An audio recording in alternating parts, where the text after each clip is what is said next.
Assalamualaikum warahmatullahi wabarakatuh. Ini kan lagi rame nih, banyak tuh padi belum beranak udah keluar malai. Nah, fenomena ini lagi banyak ditemukan oleh petani khususnya di Cirebon. Ya, bagaimana tanggapan dari Pak Sujadi sendiri tentang fenomena ini? Apa sih penyebabnya? Yuk, kita dengar penjelasan dari Pak Sujadi. Apa? Baiklah, terima kasih. Kita coba bahas bareng-bareng ya. Jadi kalau dengan pertanyaan tadi bahwa padi belum waktunya beranak, sudah mulai pada keluar malai, gitu. Nah, itu sih kalau menurut penelitian saya dan pengalaman yang menunjukkan bahwa kalau seperti itu terjadi karena itu bibitnya sudah terlalu tua di lapangan, artinya sudah terlalu tua di persemaian. Seharusnya yang paling bagus kan persemaian itu dari mulai tebar sampai dengan tanam tuh antara minimalnya 2 minggu, maksimalnya sampai dengan batas 3 minggu atau 21 hari itu sudah termasuk batas maksimal persemaian untuk segera dicabut dan ditanam. Nah, itu tidak akan terjadi sebelum beranak kemudian sudah keluar malai. Tidak akan terjadi. Nah, gitu. Akan tetapi ada yang terjadi sebelum beranak sudah keluar malai, itu bukan besar kemungkinan, tapi itu rumusnya juga pasti itu rumusnya bahwa persemaiannya umurnya terlalu tua alias lebih dari 3 minggu, bahkan sebulan lebih. Coba bayangkan, nah umur padi dari mulai tebar sampai panen itu kan rata-ratanya cuma 110 hari. Nah kalau sudah dikurangi persemaian 20 hari kan tinggal 90 hari. Nah 90 hari itu diproses untuk 2 fase, fase pertumbuhan dan fase pembuahan, atau kata lain bahasa itunya fase vegetatif dan fase generatif. Nah kan gitu.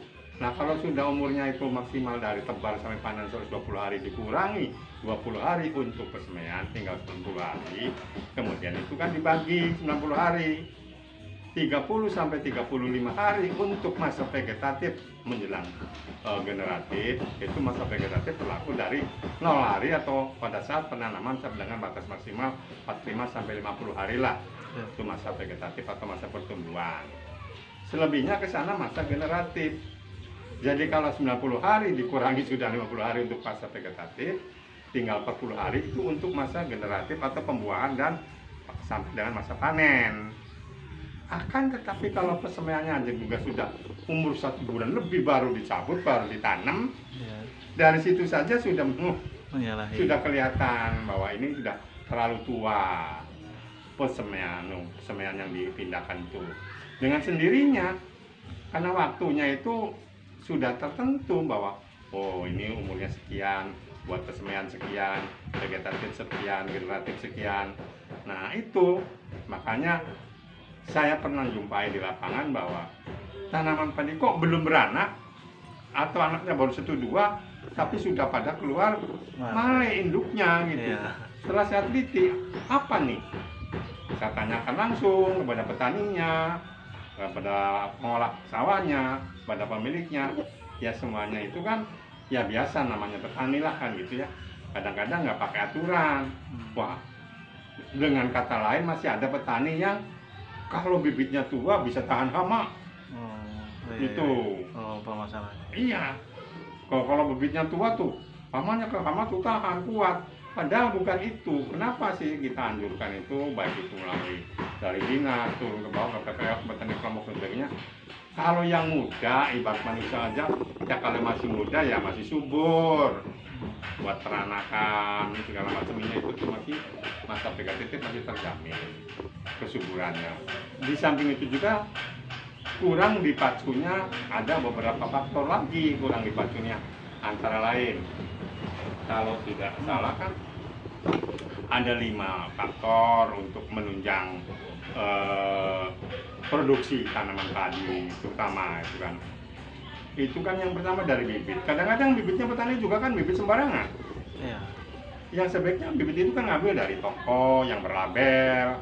Jadi nanti kalau ada apa-apa kan kita bisa komplain karena dalam yang tanggung jawab pada labelnya. Tapi petani biasanya dari bibit A terus saja itu panen, diambil lagi buat bibit, panen lagi, diambil lagi buat bibit, tidak tahu nanti dari generasi ke generasinya di bibit terus tuh bisa menurun produksinya. Dan tidak ada yang bertanggung jawab karena bibitnya ngambil dari situ turunan. Nah itu. Kemudian pada nomor satu, bibit itu akan memberikan kontribusi yang paling utama di dalam bidang pertanian tanaman padi.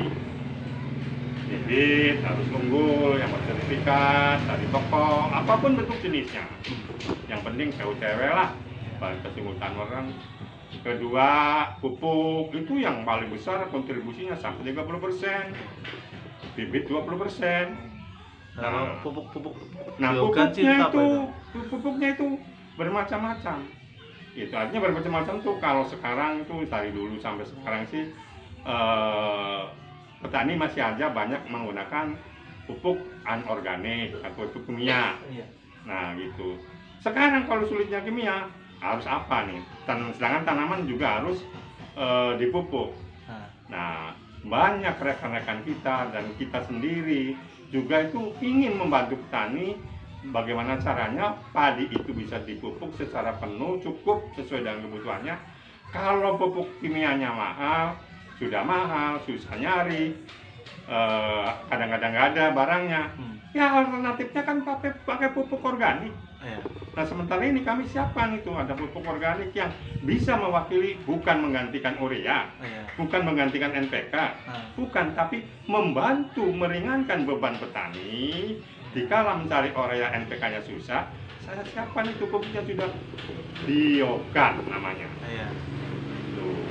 Nah itu, nah, jadi biogan juga itu kan kalau kita boleh bicara sih, ya hampir setara dengan pupuk kimia itu. Karena saya sendiri juga membuatnya itu dari berbagai macam ramuan, bahan-bahan yang alami yang ada di sekitar kita, tapi melalui penelitian yang sedemikian rupa dan memakan waktu yang berpuluh-puluh tahun. Jadi sudah yakin banget.